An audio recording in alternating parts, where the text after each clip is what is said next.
What is up, Power Ranger fans? Welcome to Off the Grid, a Power Rangers podcast. I am your host, Jacob Bartley, and this is the show where we talk everything Power Rangers, whether that be TV shows, any movie content. Of course, I review the comics every time they come out each Wednesday, and we talk about toys and anything else going on within the world of Power Rangers. And today's show is very simple. We are going to be talking about Power Rangers Dino Thunder. I finally finished the season, and it is the most previous on my journey of finishing all of the Power Rangers shows.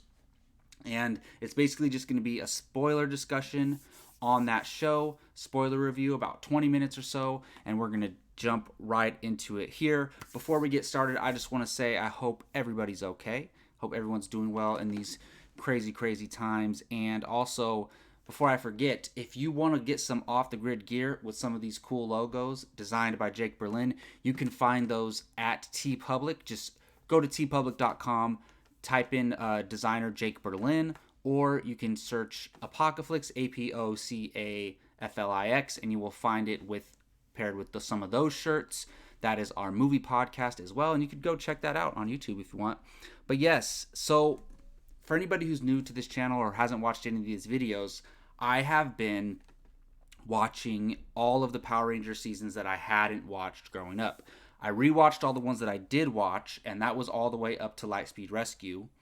And then past Lightspeed Rescue, I hadn't watched any of the seasons.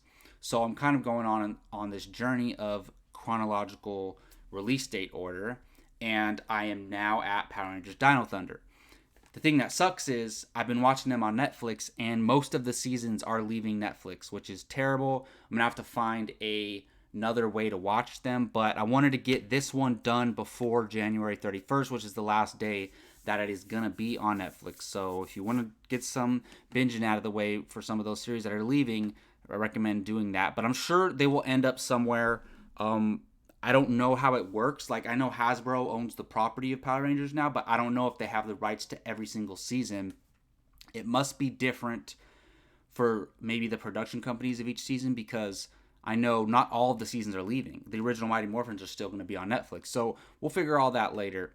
Now, when it comes to seasons of Power Rangers, I have kind of these tiers, right? So there's the top tier of my absolute favorite and the best ones. And sometimes those are one and the same. Sometimes one being my favorite, makes all the bad stuff about it, just makes me kind of not forget about it, but it's elevated because I love it so much. Like, let's say even the first season of Mighty Morphin or the second season of Mighty Morphin, maybe they aren't actually the best in quality, but they're nostalgic for me. That's what I grew up on, and I love them, so they're in that favorite/best tier. Other seasons in that favorite/best tier are In Space, Zeo, and there's maybe 4 or 5 seasons in that favorite/best tier. Then there's like, wow, really good, solid, don't mind rewatching these at all, like really good. And some of those are like Lost Galaxy, what's it called? The one I just watched with the previous one before this, which was Ninja Storm. And then there's like, that was just it's bad, I could say. Just call it bad. And let's say mediocre. Let's say mediocre, and then bad/terrible. So there's favorite/best. There's really good, very enjoyable. There's mediocre, and there's bad/terrible. Where does Power Rangers Dino Thunder land in that tier? To me, it lands in the mediocre tier. I liked it. I like aspects of it, but I didn't love it. And to me, like I said, in that really good tier is Lost Galaxy, is Ninja Storm, I should say, and maybe a couple other ones. And for example, in the terrible tier is Power Rangers Turbo, and I think Wild Force. So this is in the mediocre category. Power Rangers Dino Thunder, along with Lightspeed Rescue, and along with some of the other ones. So that's where it kind of lands for me. Now, basically, if we look at there's a few things that lend to good storytelling and lend to good Power Ranger storytelling, and I should write in here mythology, because that is arguably the most influential thing for me. Is my favorite thing about Power Rangers is the mythology. So there's plot, there's mythology, and there's characters, and then execution of all those things. So the plot of this season is basically three high school kids. They're chosen by these Dino Gems, and there's this villain Mesagog who is trying to basically recreate the dinosaur times, and basically destroy all human life and recreate the dinosaur times. Okay, that's fine. That's the plot is okay. And then there's the mythology. The mythology is pretty cool. We get Tommy's legacy getting carried on. We get more things added to the mythology of Power Rangers. So the mythology was solid. The characters, I like the characters and the actors. And now look, we all know the Power Ranger. Most of the Rangers, or most of the actors in Power Rangers, are not great actors. There's a reason why they're not movie stars or starring in an HBO series. They're starring in Power Rangers. There's a reason why. But they have their place in this world of acting, and we need, charismatic, likable people in those roles. And I did like the three main cast, the Connor, Ethan, and Kara actors, and of course Tommy Oliver. Whether I like it or not, he's not my favorite Power Ranger of all time. We all know that's Jason, but he is the GOAT of Power Rangers. And I mean, you just have to accept it. Tom Brady, Tommy Oliver is the GOAT of Power Rangers, even if he's not your favorite. So we have him here in the professor role, which I couldn't wait to watch this season. I almost jumped ahead to watch this season because I wanted to see Tommy back as a professor, Dr. Oliver, and coming back as the Black Ranger. Now, overall, I liked him back. He has this leadership role. They could have done a lot better job with him, considering this is like the last season where he's a full-on character, I believe, and you could have done better with him, because one thing I didn't like is how they basically were like, I'm guessing it came down to money, right? They basically had a whole stretch of episodes, like there's 38 episodes, right? They had maybe like 15 episodes in the middle where he did not appear, and it was just the Black Ranger, and they just used his voice, and they said he was stuck in the suit. He couldn't unmorph, which is weird. But I'm sure it came down to scheduling or budget issues, right? So, but other than that, I really liked his return. Connor, Ethan, and Kira, really like them. And also we got to throw in Trent there as the White Ranger, kind of doing his best Green Ranger / Tommy Oliver impression, coming in as a villain and then joining the team later, and somebody that they know at the school and all that. But he had a huge role. His dad is Anton Mercer, who we know as Mesagog. So I really liked that element of it. Connor was a cool Red Ranger. I mean, typical leading Ranger, the athlete of the school, things like that. That was really cool. I did like how it was soccer and not American football as his main sport. Ethan, typical nerd character, but I thought it was cool how they start him off as like a super nerd, and then he kind of develops over the season and becomes like not less nerdy, but like he kind of, and they even addressed this in the like that recap episode where he just became like all the cool things he's done since he's become a Power Ranger. But probably my favorite new character this season, or good new character I should say, is Kira. I thought about it, and she's probably my favorite Ranger. Not counting Tommy, she's probably my favorite Ranger in this show. I just thought that her character was the less like stereotypical to begin with. Like you have the jock in Connor, you have the nerd in Ethan, and Kira was a musician. Yeah, she's kind of laid back. I think they say she's Canadian. And I just liked her because she, she flirted with guys throughout the season, but she never had to have a love interest to be relevant. She was a pretty strong character, and I like her development, and how she has the musical thing and how she has integrity. She almost becomes like this huge pop star, but doesn't want to do that. So I thought her character was the most interesting, and probably when it's all said and done, either Kira or Trent are probably the best of like the teenager ranger team. So I enjoy them. Like, look, it becomes they become tropes when you keep revisiting these things. The high school jock, the nerd kid, and kind of like the emo musician. So they weren't great, but they were fine. Like, they were good. It was enjoyable. It wasn't like rolling my eyes terrible like some of the other seasons we've had.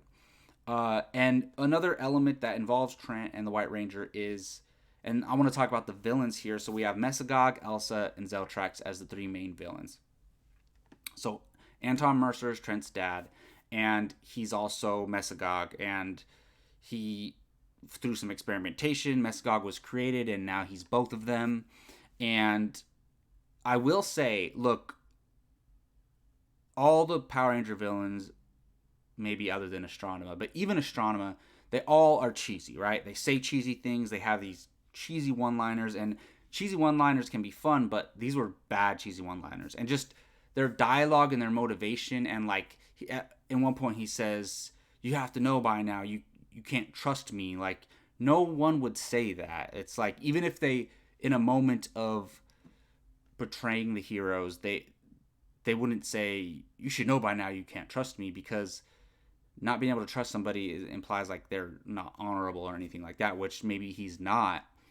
But I just think a better line would have been like, "You fool, I can't believe you even thought I would go along with your plan." Like, it's basically saying the same thing, but it without just straight up blatantly saying, "You can't trust me." Like, just weird. But other than like the cheesy elements and the terrible dialogue, terrible plan, terrible motivation, Mesagog is one of the best designed characters as far as being creepy. His look and his voice. If they had a better story for Mesagog, meaning better plot, motivation, dialogue around Mesagog, he would have been one of the better villains in Power Rangers, because the look is creepy, like actually scary if I was a kid watching it. And then his voice, the way he talked, was really fitting for Power Rangers, but in a good way. And I enjoyed it. So I always thought that ever since I first saw him. So I did like Mesagog. Elsa, on the other hand, I wasn't a big fan of Elsa because she did that. She reminded me of Rita a little bit, even though respect for Elsa actually going down on the battlefield and fighting the Power Rangers. But when she's like yelling, like, during the fights, I don't need any of that. But I did think it was cool how she was originally like somebody who knew Tommy and all that. And I believe so. I think they all worked together as scientists. And that, I believe Zeltrax was part of that, along with Anton Mercer. And once she comes back from being brainwashed or whatever, I did like the real human character version of her, but I didn't like the villain version of her. And Zeltrax is whatever, another one of those side villains that goes against the main villain, and they've done that a lot better, especially in Power Rangers in Space. But it was all right in this series. So liked the look of Mesagog. Other villains were okay, and I thought it was kind of cool how one of the Rangers' dads was the villain. That was interesting. And I did like how Trent wanted to save his dad, even though they didn't have the best relationship, even when he wasn't Mesagog. So that was fine. One thing that's not really a reflection on the entire season, it doesn't really affect my opinion of the season, but really actually pissed me off, was... So they do, at the beginning of the season, they do kind of a legacy recap where they kind of tell the story through Tommy's perspective of the Power Rangers up until that point. Like, I think they literally go through every season from season 1 all the way up until that point. And they're kind of recapping, showing highlight moments, showing all the teams. And one of my favorite Power Rangers is the Yellow Ranger, Tanya. The yellow, I believe she's the Yellow Turbo Ranger, and then is she the Yellow Zeo Ranger? I can't remember. Um, oh, duh, she is, yeah, because obviously the Turbo Rangers become the Zeo Rangers. So Tanya, one of my favorite Power Rangers, and so in this recap, they tell the story of when Jason left, and they tell the story, and then the other people coming in to replace Zach, Trini, and Jason, and then the other Rangers coming in to replace him. They tell the story of Kimberly leaving and Catherine coming in to replace her. They tell the story of passing the powers on to the uh, other Turbo Rangers before. Yeah, so the Zeo Rangers become the Turbo Rangers. That's what I meant to say earlier. So yes, Tanya was the yellow Zeo Ranger and then the yellow Turbo Ranger. So then they show the episode of the Turbo Rangers passing on their powers to the new Turbo Rangers. One thing they didn't mention is when Aisha gives the yellow powers to Tanya. Remember when they're little kids and then she goes to Africa, I believe, and then decides to stay there and then sends another girl to be the new Yellow Ranger, and then she gets grown up into an adult. Really weird, but even though that's very odd, Tanya went on to become one of my favorite Power Rangers because they actually did a lot with her character, and the actress did a great job, and she's great. She was at Power Morphicon when I went in 2018, and she was moderating a panel, and she was so energetic and enthusiastic about the whole thing. So she's one of my favorite Power Rangers, and it was like the one thing they skimmed over was her becoming the Yellow Ranger, which actually really upset me. And whoever made that decision, F them, to be honest. So there's other elements to Power Ranger seasons that are important, but also they don't make or break the season, but they're things you have to consider. Now the suits are actually one of the cooler ones. There's seasons that I like where the suits aren't great, like Zeo, for example. What is with the way the helmets are and the visors? Not great looking, but Zeo's in my top 4 seasons. Then there's seasons where the season sucks, but the outfits look great. This one, season's okay, but the suits are actually high up there. I would say they rank in the top 5. They're actually really cool. Maybe it's because they're going back to the Dino look, but I just thought, because if you look at the White Ranger and the Black Ranger, they look awesome, and they all look awesome, and I need to get some of these Lightning Collection figures of these characters. So that's a good thing. By the way, why haven't they made any Turbo Power Rangers Turbo Lightning Collection figures or the previous ones? Who knows? Really curious about that. The Zords, honestly, the Zords are completely forgettable for me. When I can't even remember what they looked like, and I just finished watching it today, I could care less about the Zords. More, you know what it is? It's the CGI, the terrible CGI.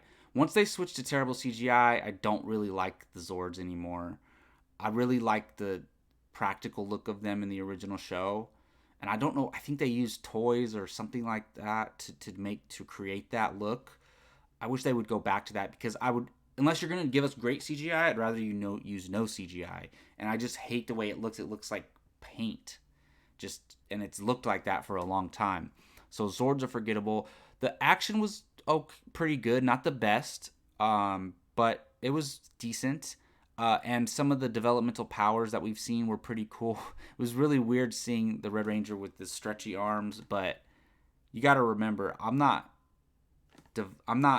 criticizing this from comparing it to the MCU or something like that. I'm just considering it for what it is as a Power Rangers show, and it wasn't bad, some of the action and the powers that we saw. Oh, one highlight of this: every season has the crossover with the previous ones. I always almost love the crossover every single time. They're so much fun. This is one of my favorite ones because multiple reasons. I like Power Rangers Ninja Storm, and the Power Rangers Ninja Storm characters come in, and then they're evil, which they're brainwashed or whatever, which is, how else are they going to make them fight them? Whatever, that's fine. but we got to see them evil and actually fight the other Rangers, which we don't get to see that every time. And then on top of that, we do get to see them team up, obviously, and do the classic, for some reason, when we morph and say Power Rangers, there's explosions behind us, but that happens every single time. But I just, seeing those characters come back and having Lothor come back and them defeat Lothor again. Well, actually, Mesogog put Lothor in his little collectible thing, so, and they never addressed that again. So maybe Lothor's actually dead this time. So that the crossover was actually really cool. One of the top ones for me, really awesome. Some other key characters were Cassidy and Devin. So they're the girl reporter, who I'm guessing she was also in Power Rangers Ninja Storm as one of the Lothor's daughters, because they do that thing where they see each other and say, "Oh, did you see that girl?" And they're like, "But I'm prettier." So, and I didn't realize it was the same girl until that moment, which is crazy. That's kind of cool that she got to be in both series. Look, these were the Bulk and Skull of the show. I'm glad they don't ever go back to like, oh, Bulk and Skull bump into something and ice cream falls onto them. Like, I'm glad they're well past those days at this point. But they still had that cheesiness to them, like that cheesy look. So or not the cheesy look, but the cheesy moments and things like that. But overall, they weren't terrible. I liked some of the things with them, and I liked where it ended up, where she actually went to prom with him, which was cool because he obviously was in love with her and like did everything she asked. And then also how she didn't expose their identities, which was pretty cool. And then usually one of the biggest elements of the seasons are the final 2 episodes, where you kind of have a 2-parter. This was pretty solid because they defeat Mesogog once. Trent gets to go save his dad. Then they think they defeated Mesogog, and then Zeltrax comes back, kidnaps Elsa. They defeat Zeltrax, save Elsa, and then Mesogog's still not dead. He comes back, he like transforms, and then they fight him again after he multiplies and use all their powers. And they say doing that was too much effort and it took their powers away. So of course we have the classic reason why they lost their powers and why they not continue on being Power Rangers anymore. So it wasn't the best finale, meaning like the last 2 episodes of Power Rangers, but I did enjoy it. So let's look up. I want to see seasons in order. I want to see what the next one is, and I don't know this off the top of my head. Because one thing I like to do is go and watch the first episode of the next series right away, and it looks like that's going to be SPD. So I've really been looking to actually watching SPD and Mystic Force. So those are the next 2 ones. And I'm not going to be able to finish them on Netflix, so it might take me a while to finish SPD, but that is the next journey, SPD. But yeah, but overall, like I said, I thought this season was decent. It was fine. It wasn't great. It's not going to be anywhere close to my top 5, but it's definitely not in the bad territory. It's in the mediocre territory, and honestly, anything mediocre and above is a win for me, because Power Rangers is like, it can be very terrible, as we've seen in some seasons. So anything that's not terrible at this point, I'm cool with. But yeah, so that's going to do it for my review of Power Rangers Dino Thunder. It's always, no matter what, even if I hate the season, I still enjoy watching them and building my knowledge in this lore. And I'm going to finish doing this. I'm going to finish watching all the shows, because I'm running a Power Rangers podcast, so I need to know my stuff. Well, that's going to do it. Again, I'm Jacob Bartley. You can find me on Twitter at JacobBartley824. You can find me on this YouTube channel, Off the Grid, a Power Rangers podcast. And we're going to be doing a bunch of stuff here. I'm going to try to get some guests on soon. I review every comic that comes out on the Wednesday that they come out. And you can find me every Wednesday here at 8 p.m. See you guys next time. Until then, may the power protect you.